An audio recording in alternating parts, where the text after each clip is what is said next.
नमस्कार भाइयों, रामबाण एकेडमी के यूट्यूब चैनल पर एक बार फिर से आपका हार्दिक स्वागत है। भाइयों, आज हम आपके लिए जो टॉपिक लाए हैं वो है मिक्स जीके का, जैसा कि आपने थंबनेल में देख लिया होगा। तो मिक्स जीके में का मतलब ये होता है कि हम अलग अलग जगह से छोटी छोटी चीज़ों को आपके सामने पेश करेंगे जो बहुत ज़्यादा इंपॉर्टेंट होती हैं। तो मिक्स जीके शुरुआत करते हैं। पहले हम लेते हैं जो हमारे प्रसिद्ध वाद्य यंत्र होते हैं, म्यूजिकल इंस्ट्रूमेंट होते हैं, किस म्यूजिकल इंस्ट्रूमेंट से कौन जुड़ा हुआ है। ठीक है, प्रसिद्ध की बात कर रहे हैं। तो पहले सबसे पहले याद रखिए, एक प्रसिद्ध म्यूजिशियन है एस बालचंद्रन। ये किससे जुड़े हुए हैं? वीणा से। वीणा वादक है एस बालचंद्रन। और याद रखना, ये जो है एक जो है फिल्मों के प्रोड्यूसर भी रहे हैं एस बालचंद्रन, वीणा वादक रहे हैं। दूसरा नाम है बदरुद्दीन डागर का। बदरुद्दीन डागर ये भी वीणा से बने। एस बालचंद्रन और बदरुद्दीन डागर दोनों वीणा वादक रहे हैं भाई। दूसरी बात, अब वीणा आप सभी जानते हैं कि सबसे प्राचीन वाद्य यंत्र है वीणा। माता सरस्वती वीणा वादिनी बोला जाता है जिनको, वीणा का ही प्रयोग करते थे। समुद्रगुप्त वीणा बजाने में एक्सपर्ट थे। अब वीणा का थोड़ा सा रूप, आधुनिक रूप बदलकर एक नया इंस्ट्रूमेंट बनाया गया जिसे कहा गया मोहन वीणा। मोहन वीणा। और मोहन वीणा से जो जुड़े हुए व्यक्ति हैं उनका नाम है विश्व मोहन भट्ट। विश्व मोहन भट्ट जो हैं वो किससे जुड़े हुए नाम है? मोहन वीणा से जुड़ा हुआ नाम है। ठीक है भाई। तो वीणा से एस बालचंद्रन और बदरुद्दीन डागर, और विश्व मोहन भट्ट किससे? मोहन वीणा से जुड़े हुए। आगे बढ़ते हैं भाई।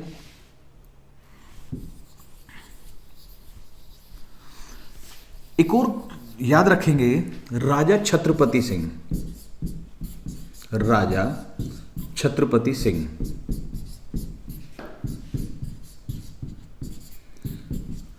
राजा छत्रपति सिंह पखावज से जुड़े हुए हैं।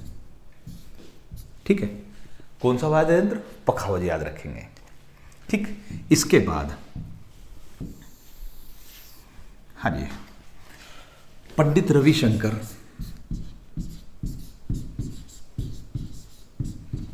सभी जानते हैं पंडित रविशंकर क्या बजाते? सितार। सितार वाद्य यंत्र बजाते हैं। प्रथम भारतीय जिन्हें ग्रैमी पुरस्कार मिला, पंडित रविशंकर। कौन सा वाद्य यंत्र इनका? सितार है। अब सितार से एक नाम और याद रखिए, विलायत खां। दूसरा नाम विलायत खां। वाद्य यंत्र कौन सा? ये भी सितार। ठीक है, तो पंडित रविशंकर और विलायत खां सितार वाद्य यंत्र से संबंधित है। इसके बाद आगे बढ़ते हैं तो बात करते हैं हम उस्ताद अमजद अली खान की। अमजद अली खान। उस्ताद अमजद अली खान की बात करते हैं तो कौन सा वाद्य यंत्र बजाते हैं? सरोद। वाद्य यंत्र का नाम सरोद। और अली अकबर खान।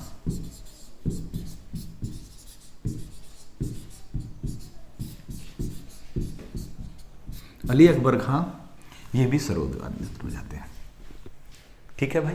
तो उस्ताद अमजद अली खान और अली अकबर खान दोनों कौन सा वाद्य यंत्र बजाते हैं? सरोद वाद्य यंत्र बजाते हैं। आगे बढ़ते हैं भाई। हरिप्रसाद चौरसिया।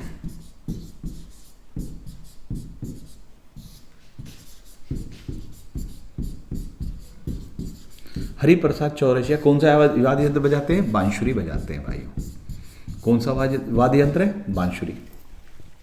इसके बाद पन्नालाल घोष।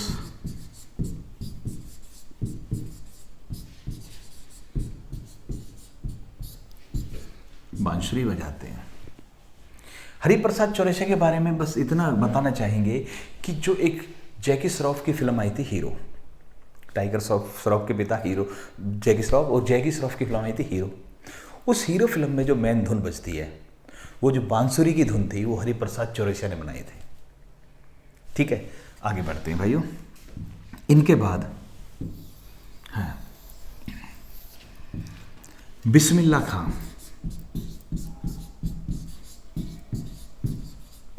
बिस्मिल्लाह खां कौन सा वाद्य यंत्र बजाते हैं? शहनाई। बिस्मिल्लाह खां कौन सा वाद्य यंत्र बजाते हैं भाई? शहनाई वाद्य यंत्र बजाते हैं। ठीक, इसके बाद आ जाते हैं, आगे बढ़ते हैं, हम बात करते हैं उस्ताद जाकिर हुसैन की। उस्ताद जाकिर हुसैन कौन सा वाद्य यंत्र बजाते हैं? तबला बजाते हैं। एक ऐड आता था पहले, ताजमहल चाहेगा वाह उस्ताद वाह, ठीक है, जो बोलते थे वो उस्ताद कौन थे? जाकिर हुसैन। तबला की बात करें तो पंडित समता प्रसाद का नाम याद रखेंगे। पंडित समता प्रसाद तबला वाद्य यंत्र बजाते हैं। और ये जो पंडित समता प्रसाद है, इन्हें गुदई महाराज भी कहा जाता है। क्या कहा जाता है? गुदई महाराज। पंडित समता प्रसाद उर्फ गुदई महाराज। पूछा गया कई सारे टेस्ट में कि गुदई महाराज किसको कहा जाता है, तो पंडित समता प्रसाद। और जब तबला की बात आए तो पंडित किशन महाराज का नाम भी आपको जरूर याद रखना है। पंडित किशन महाराज, ये सभी तबला वादक हो गए हैं। ठीक है भाइयों, आगे बढ़ते हैं। इसके बाद तबला के बाद आ जाते हैं हम, हाँ जी, संतूर की बात करते हैं तो पंडित शिव कुमार शर्मा।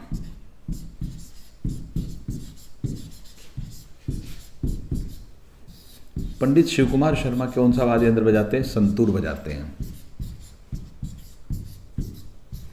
ठीक है, पंडित शिव कुमार शर्मा कौन सा वाद्य यंत्र बजाते हैं भाइयों?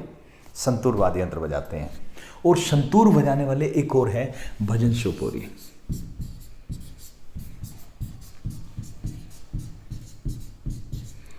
ये कौन सा वाद्य यंत्र बजाते हैं? ये भी संतूर बजाते हैं। ठीक है, जैसा कि मैंने आपसे कहा कि हम आज मिक्स जीके लेंगे, तो उस हिसाब से हमने कुछ प्रमुख वाद्य यंत्रों के वादक बताए। ठीक है, थोड़ा और बढ़ते हैं, अब दूसरी जगह पर आ जाते हैं। अब हम दूसरी चीज़ शुरू कर रहे हैं। मैंने कहा कि मिक्स जीके है, तो मिक्स जीके में हम कई सारे टॉपिक कवर करने की कोशिश करेंगे। अभी छोटे छोटे कई टॉपिक जिनमें थोड़ा थोड़ा सा होंगे। तो अभी देखते हैं कुछ पुस्तकें, प्रमुख पुस्तकें जो पूछी जाती हैं, रिपीट होती हैं, उनके बारे में। तो देखिए, एक है प्लेइंग इट माई वे।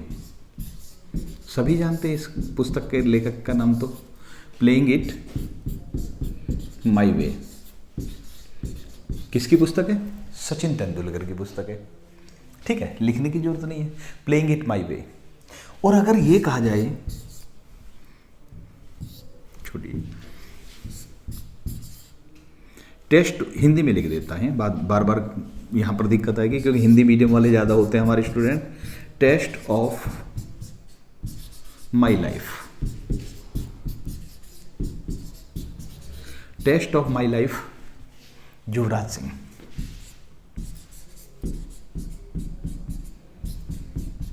ठीक है, इससे मिलता जुलता नाम जो है वो कौन सा है? टेस्ट की जगह हम क्या करेंगे? टेस्ट ऑफ माई लाइफ किसकी है? युवराज सिंह।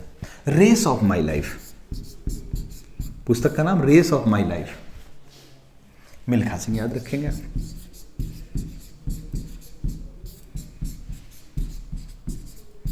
ठीक है, तो सचिन तेंदुलकर, युवराज सिंह, मिल्खा सिंह। थोड़ा और बढ़ते हैं भाई। इसके बाद हम बात करते हैं ए सेंचुरी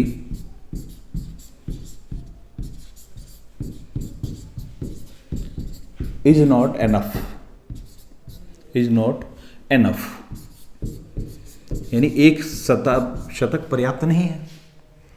किसकी है? सौरव गांगुली।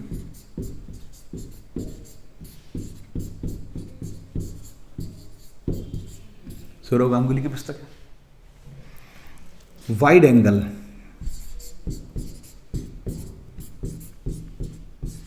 वाइड एंगल किसकी पुस्तक है? अनिल कुंबले की। एक लिख देता हूं मैं, अनिल कुंबले।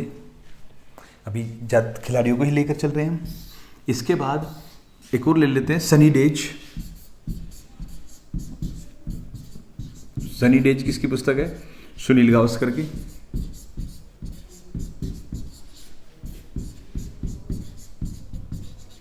जब खिलाड़ियों की बात चले तो एक बहुत जरूरी पुस्तक है गोल।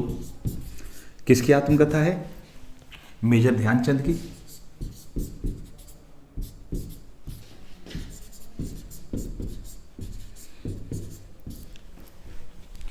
अनब्रेकेबल,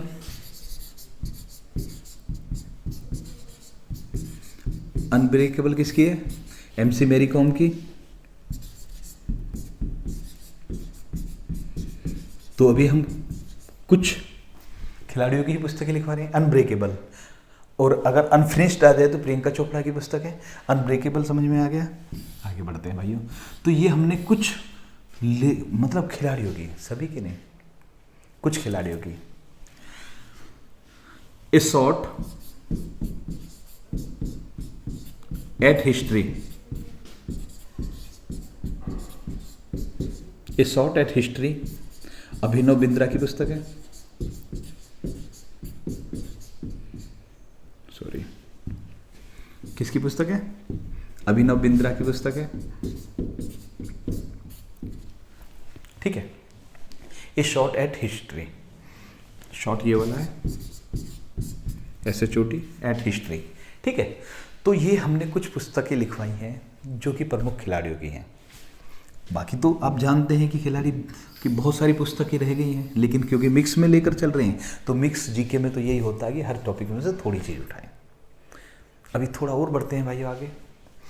देखिए, कुछ महान व्यक्ति जो भारतीय महान व्यक्ति हुए हैं उनसे जुड़े हुए कुछ स्थान हैं। अब थोड़ा सा उनके बारे में बात कर लेते हैं। तो पहले हम बात करते हैं विश्व भारती की।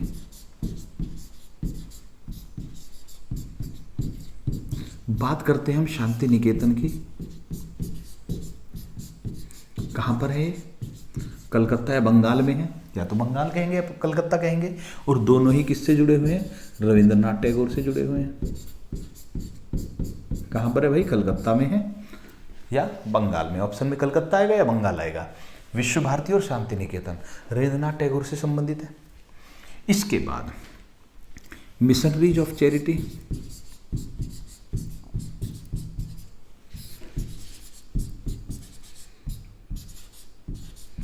मिशनरीज ऑफ चैरिटी किससे जुड़ा हुआ है? ये भी कलकत्ता में है। और कहाँ पर है भाई? ये कलकत्ता में मदर टेरेसा, मदर टेरेसा से संबंधित है मिशनरीज ऑफ चैरिटी, कोलकाता में। ठीक है। इसके बाद चलते हैं, एक और जगह का नाम याद रखेंगे आप, सदाकत आश्रम।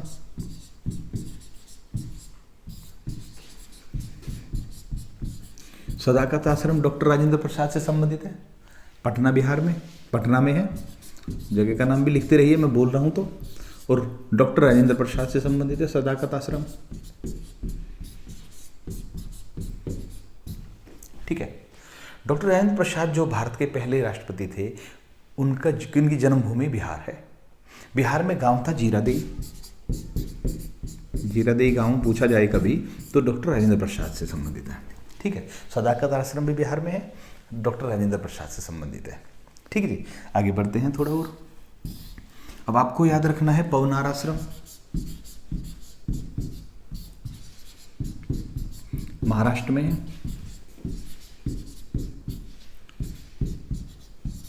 कहाँ पर है? महाराष्ट्र में है। किससे संबंधित है? श्री विनोबा भावे से। विनोबा भावे कौन थे? जिन्होंने भूदान आंदोलन चलाया, नलगोंडा डिस्ट्रिक्ट से चलाया, वर्तमान तेलंगाना के नलगोंडा डिस्ट्रिक्ट से भूदान आंदोलन चलाया विनोबा भावे ने। प्रथम भारतीय जिन्हें मैग्सेसे पुरस्कार मिला। पवनार आश्रम महाराष्ट्र में विनोबा भावे से संबंधित है। महाराष्ट्र में ही आनंद वन याद रखेंगे आप, आनंद वन। आनंद वन भी महाराष्ट्र में है, बाबा आमटे से संबंधित है। बाबा आमटे एक समाज सेवक थे, समाज सेवी थे। ऐसे समाज सेवी जो कि कुष्ठ रोगियों का इलाज करते थे, कुष्ठ रोगियों की सेवा करते थे।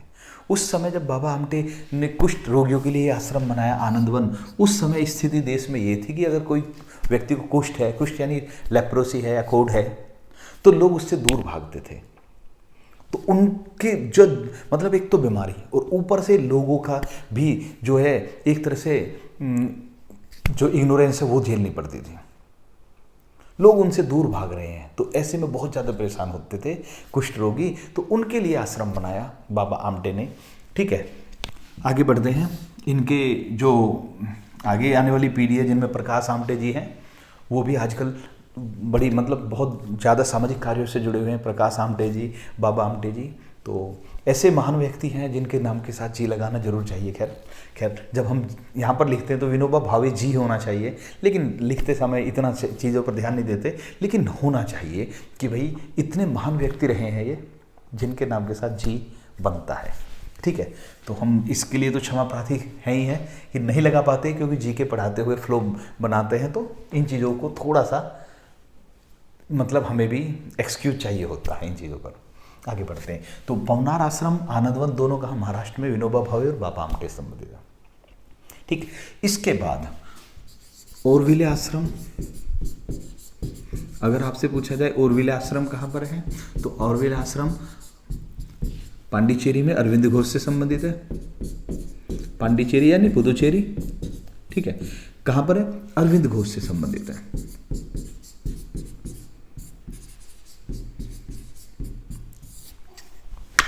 ठीक है, ओके भाइयों, तो ये कुछ चीज़ें हमने परिशुद्ध व्यक्तियों से जुड़े हुए स्थानों के बारे में हमने बात करी। कुछ जैसा कि मैंने बताया, फिर सारा घूम फिर कर वहीं पर आ जाता है। मिक्स जीके का मतलब मिक्स ही होना चाहिए, कोई सब्जेक्ट नहीं होना चाहिए। ठीक है जी, थोड़ा और बढ़ते हैं। अब एक और टॉपिक ले लेते हैं हम कि जो हमारे खेल हैं उनमें एक और लेंगे, उसके बाद एक दो टॉपिक और लेंगे। खेलों में एक होता ग्रैंड स्लैम। तो टेनिस खेल में वर्तमान में जो है 4 ग्रैंड स्लैम प्रतियोगिताएं हैं।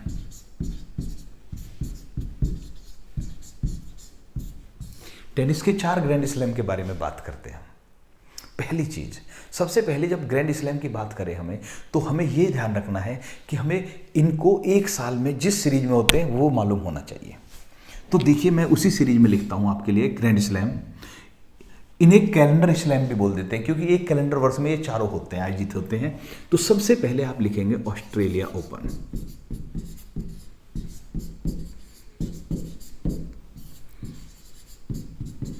उसके बाद लिखेंगे आप फ्रेंच ओपन, फिर लिखेंगे आप विंबलडन, और लास्ट में लिखेंगे अमेरिकी ओपन। अब आप अमेरिकी ओपन लिखें या फिर यूएस ओपन लिखें, ओपन जरूर लिख लेना। विंबलडन में ओपन नहीं चलता, यूएस अमेरिकी ओपन में चलता है। ठीक है, 4 ग्रैंड स्लैम जिस सीरीज में हमने लिखे हैं, ये एक वर्ष में उसी सीरीज में आयोजित होते हैं। सबसे पहले जब वर्ष की शुरुआत होती है तो ऑस्ट्रेलिया ओपन का आयोजन होता है। अब ये जो ऑस्ट्रेलिया ओपन होता है, ये जनवरी के महीने में हो जाता है। जनवरी के लास्ट में ये ऑस्ट्रेलिया ओपन करा दिया जाता है। फ्रेंच ओपन होता मई के लास्ट में, जून के शुरू में। ठीक है, जैसे फ्रेंच ओपन खत्म होता उसके कुछ दिन बाद ही तुरंत विंबलडन शुरू हो जाता है, जून के लास्ट में, जुलाई के फर्स्ट में। ठीक है, ये जनवरी में होता है, फिर मई जून में होता है, ये जून जुलाई में होता है, और सितंबर अक्टूबर में अमेरिकी ओपन करा दिया जाता है। तो चारों ग्रैंड स्लैम इसी सीरीज में होते हैं। पहली चीज़ तो आपको ये ध्यान रखना है, ऑस्ट्रेलिया, फ्रेंच, विंबलडन और यूएस ओपन। ठीक है, इसके बाद दूसरी चीज़ याद रखते हैं, ये जो ऑस्ट्रेलिया ओपन है ये हार्ड कोर्ट पर होता है। कौन से पर? हार्ड कोर्ट पर। अमेरिकी ओपन ये भी हार्ड कोर्ट पर, यानी फर्स्ट और लास्ट हार्ड कोर्ट पर होते हैं। ये जो फ्रेंच ओपन होता है इसे बोलते हैं हम क्ले कोर्ट पर, और ये जो होता है विंबलडन इसे बोलते हैं हम ग्रास कोर्ट पर। ठीक है, तो ये जो शुरू का और लास्ट का हार्ड कोर्ट, सेकंड वाला क्ले कोर्ट, और विंबलडन ग्रास कोर्ट यानी घास के मैदान पर। बहुत टेस्ट में पूछा जाता है कि घास के मैदान पर कौन सा खेल होता है? ग्रास कोर्ट पर विंबलडन होता है। हार्ड कोर्ट पर ये दो हो गए, क्ले कोर्ट पर ये हो गया। इसमें एक और ध्यान रखना, जो फ्रेंच ओपन होता है, हटा दें इनको भाई, ये जो फ्रेंच ओपन होता है, ये जो क्ले कोर्ट पर होता है, इसको बोलते हैं हम कि ये जो है लाल बजरी पर भी होता है। कई बार आता है लाल बजरी के मैदान पर कौन सा खेल होता है, तो लाल बजरी पर आपका फ्रेंच ओपन खेला जाता है। राफेल नाडाल लाल बजरी के बादशाह बोले जाते थे। ठीक है, लाल बजरी पर कौन सा होता है? फ्रेंच ओपन जिसे क्ले कोर्ट भी कहते हैं। इसके बाद एक और ध्यान रखना है आपको इनके बारे में। अभी हमने बताया कि एक वर्ष के अंदर सबसे पहले कौन सा होता है, ऑस्ट्रेलिया ओपन होता है, ठीक है, फिर फ्रेंच, फिर विंबलडन, फिर यूएस ओपन होता है। लेकिन आपको यह ध्यान रखना है कि अगर पूछा जाए कि इनमें से सबसे पुराना कौन सा है, तो सबसे पुराना ग्रैंड स्लैम विंबलडन है, जिसकी शुरुआत हुई 1877 ईस्वी में। इसकी शुरुआत 1877 ईस्वी में हुई। फिर इसके बाद आता है फ्रेंच ओपन, 1881 में हुआ, फिर अमेरिकी ओपन, फिर ऑस्ट्रेलिया ओपन, इस तरह से बना, ठीक है। अब ये जो बनते हैं 1877, 1881, 1891, 1905 में, आपको और याद रखने की जरूरत नहीं है। यहाँ पर विंबलडन जो है, बस याद रखिए सबसे पुराना ग्रैंड स्लैम कौन सा है, विंबलडन है, 1877 ईस्वी में शुरू हुआ। लेकिन वर्ष में सबसे पहले कौन सा होगा, ऑस्ट्रेलिया ओपन होगा। तो लैंग्वेज पर ध्यान दे लेना, सबसे पुराना पूछ रहा है या सबसे पहले होने वाला पूछ रहा है, जो एक वर्ष के अंदर होता है, ठीक है। दूसरी बात भाई, इसमें एक चीज और ध्यान रखेंगे हमारे जो ग्रैंड स्लैम हैं, कि ये जो फ्रेंच ओपन है आपका, फ्रेंच ओपन जो कि हमने बताया किस पर होता है, लाल बजरी के मैदान पर होता है। इस फ्रेंच ओपन को हम बोलते हैं रोला गोरा का मैदान।